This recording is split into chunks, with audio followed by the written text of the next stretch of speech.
L'Ordic est dans une zone où il n'y a pas beaucoup d'eau.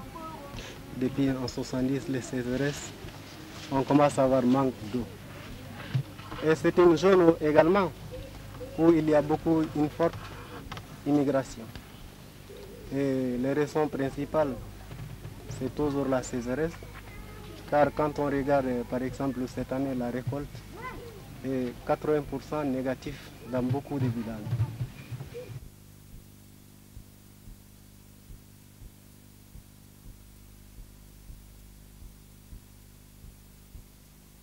Et dans nos villages, même s'il y a un puits dans les villages même, et si le puits n'est pas potable, les gens vont très loin pour chercher de l'eau. Dans les villages, il y a un seul puits, mais parfois on commence à avoir des manques de l'eau parce qu'il y a trop de demandes par rapport à l'écoulement qu'il y a dans les nappes phréatiques. Dans cette partie du Sahel, à l'ouest du Mali, la sécheresse a durement frappé depuis plus de 2 décennies et a gravement handicapé le développement de la région. Des villages ont décidé de réagir. Regroupés depuis quelques années en associations villageoises puis intervillageoises, ils se sont réunis aujourd'hui pour envisager des solutions durables au problème du manque d'eau. Depuis 2 ans déjà, ils ont mis en place un programme de construction de puits qui a permis d'avoir de l'eau potable de qualité. Mais maintenant, ils veulent aller plus loin. Il faut de l'eau pour les jardins, pour les animaux. Les réflexions vont bon train. Il pleut autant ici qu'à Paris ou en Normandie, mais les pluies du Mali ne durent que 3 mois contre 12 en France. L'eau ne manque donc pas, mais elle court dès qu'elle touche le sol, se jette dans les rivières puis le fleuve et ne profite pas au village. Il faudrait trouver le moyen de l'arrêter et de la conserver. On pense alors à la zone de Kita, où des villages construisent des barrages depuis une dizaine d'années. Une visite de 4 jours est alors organisée pour les responsables. Si cela est intéressant, les 8 villages de l'Ordic se lanceront dans un programme de barrage. La nouvelle est annoncée à tous par le tambour du village.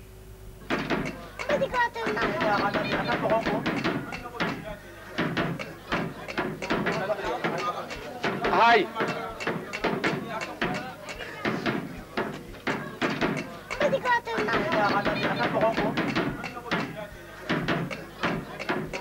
De retour de Kita, satisfait, et après consultation avec les villages, le conseil a pris la décision de lancer le nouveau programme.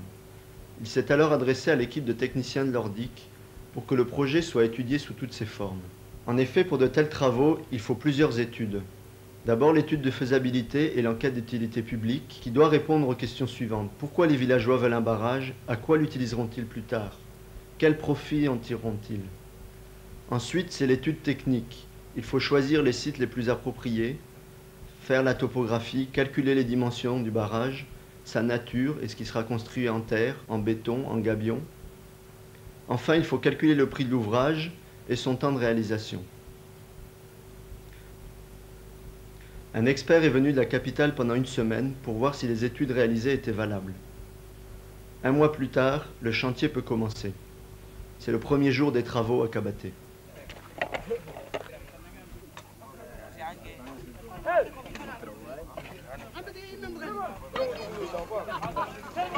Et ces 8 villages, et à chaque jour, à tour de rôle, chaque village participe les travaux de barrage. Les Kabaté, le minimum des gens de Kabaté, c'est 20 personnes par jour pour les chantiers. Et le maximum pourrait que tous les actifs de Kabaté vont au chantier. C'est parce que c'est quelque chose de positif pour Kabaté, non seulement pour Kabaté, pour nous tous, pour la zone de Caille même. Il y a 2 associations de villages, c'est-à-dire celle de Tafasirga et de Gamera, qui ont apporté tous ces cailloux dans le but de faire un barrage dont le site a été déjà étudié par l'Ordic. À chaque fois, on amène toutes les charrettes de chacun des villages pour transporter les cailloux. C'est le village d'accueil qui assure la nourriture des travailleurs pendant les 2 à 3 mois du chantier. Quant à la construction, elle demande des travailleurs qualifiés, et c'est pourquoi le projet emploie un chef de chantier et des maçons spécialisés. Mais voyons la construction d'un autre barrage, celui de Kanamakuni. Donc voilà les blocs qu'il a fallu dégager parce qu'ils étaient trop fissurés. Donc c'est là-dessus que les gens ont mis le feu. On a amené beaucoup de bois de la brousse. On disposait ça sur les rocs et dans les fractures. Et on faisait brûler à peu près pendant 2 heures. Donc le bloc devenait très chaud, commençait déjà à se briser. Et après, en reversant de l'eau dessus, le choc des températures faisait qu'il éclatait. Donc on voit bien le genre de fissure que ça a occasionné. Et c'était très facile à dégager, tous les déplets sont là-bas. Bon, la deuxième phase après, c'est de creuser les fondations. Donc on a fait avec le compresseur et à la dynamite. Et après, avec les baramines, les types dégagent tous les rochers, quoi. Une fois les fondations creusées, bon, il a fallu couler tout ça. Donc on remplit les anfractuosités avec du béton, qui est dosé à peu près à 350 kg au mètre cube. Et c'est sur cette fondation qu'on va monter le barrage proprement dit. Le travail de fondation, on y a passé beaucoup de temps parce que notre grande peur ici, c'est que le grès est très fracturé. Et on a peur que par ces fractures, l'eau puisse passer et le barrage se vider en quelque sorte. Donc ça a été une grosse partie du travail. Et on y a apporté d'autant plus de soin que, en fait, cette année, on constitue surtout la base du barrage, qui pourra être rehaussée après, d'année en année, selon les besoins des gens. La deuxième opération consiste à monter le perret maçonné. Donc essentiellement on récupère des gros blocs qui sont un peu taillés et qu'on assemble avec du mortier. 250 kg au mètre cube. Et après c'est sur ce mur de pierre maçonnée qu'on va couler le mur d'étanchéité en béton. Voilà un exemple du barrage achevé sur cette partie qui fait à peu près 7 ou 8 mètres. Donc le perret maçonné est terminé. On a aussi arrangé en bas pour une sorte de bassin de dissipation, pour pas que l'eau érode trop en dessous. Maintenant voilà une vue d'ensemble du chantier du barrage. Donc une première partie à droite avec les gros blocs qu'il a fallu faire exploser. Puis ensuite la partie où on a creusé les fondations dans la roche-mère.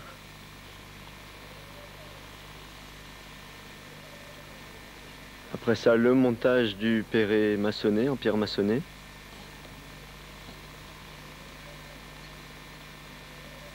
Les fondations en béton.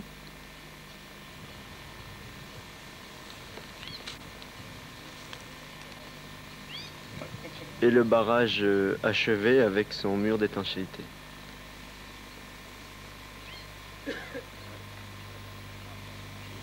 La construction s'est terminée juste avant les pluies. Heureusement, car un barrage non achevé avant la première crue peut être emporté. Il suffit de 2 ou 3 bonnes pluies et en moins d'1 mois, le barrage sera plein. Alors il débordera. L'eau en plus déversera sur l'ouvrage et la rivière coulera comme avant pour les villages en aval. En effet, on ne peut jamais totalement arrêter l'eau. Même le plus petit ruisseau, même avec le plus gros barrage. Il faut toujours laisser une porte pour que l'eau puisse s'écouler. Le barrage fait à peu près 50 mètres de long et pour cette année 1 mètre de hauteur. Bien, la retenue fait environ 8 km de long cette année. Bon, elle sera plus longue après et on espère qu'elle atteindra d'autres villages qui sont en amont. Bon, la profondeur moyenne est environ de 2 mètres d'eau et on pense que ça fera de la sorte une retenue permanente qui durera jusqu'aux pluies suivantes, chaque année. Bon, le barrage va permettre, en plus de cette réserve d'eau, va permettre de retrouver les crues d'autrefois et d'inonder des terres que les gens pourront cultiver en décrue. Ce barrage et sa retenue sont une nouvelle richesse pour le village. Aussi l'utilise-t-il avec beaucoup de rigueur et a-t-il mis en place un comité de gestion. Le barrage a beaucoup d'utilisations. D'abord la pêche, car grâce à cette eau calme, on trouve beaucoup plus de poissons qu'autrefois. Les villageois les pêchent, mais sans excès. Dès le début, les animaux viennent boire. Il ne sera plus nécessaire de creuser des puisards pour eux. Mais il faut leur attribuer un endroit précis, sinon ils abîmeront les environs et pollueront l'eau.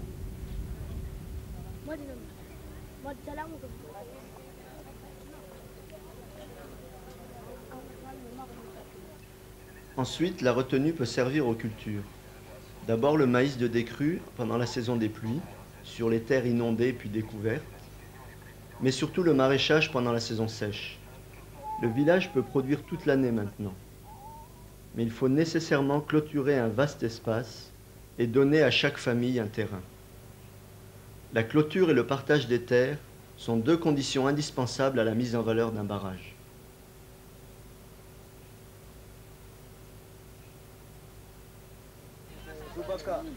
Pour l'eau domestique, l'eau de boisson et la vaisselle, il est interdit d'utiliser l'eau de la retenue car elle n'est pas potable. On creuse alors des puits à petite distance qui captent l'eau filtrée de la nappe alluviale. C'est une des grandes utilités du barrage. À Kanamakunu, la nappe souterraine est remontée de 7 mètres d'un coup. Elle retrouve son niveau de 1970 avant les sécheresses.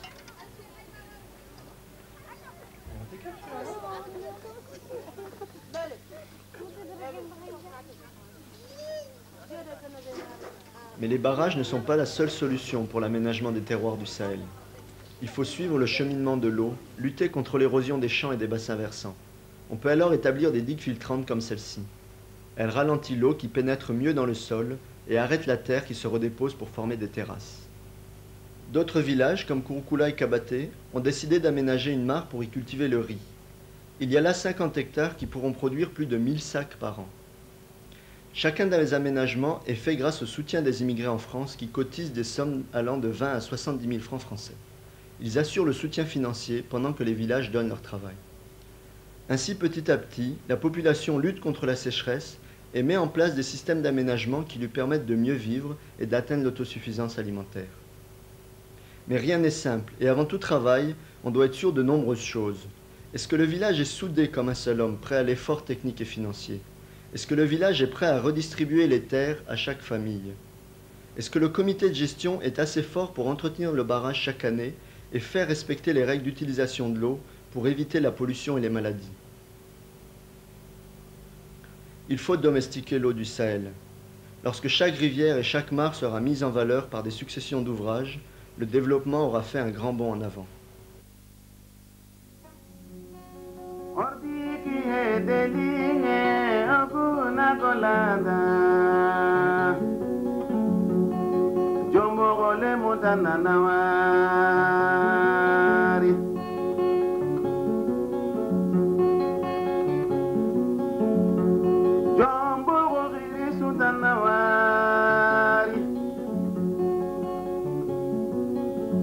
Jombo ya garoti ananawari.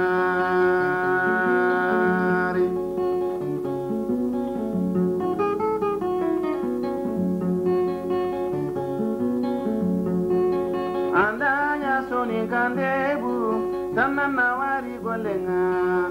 Andanya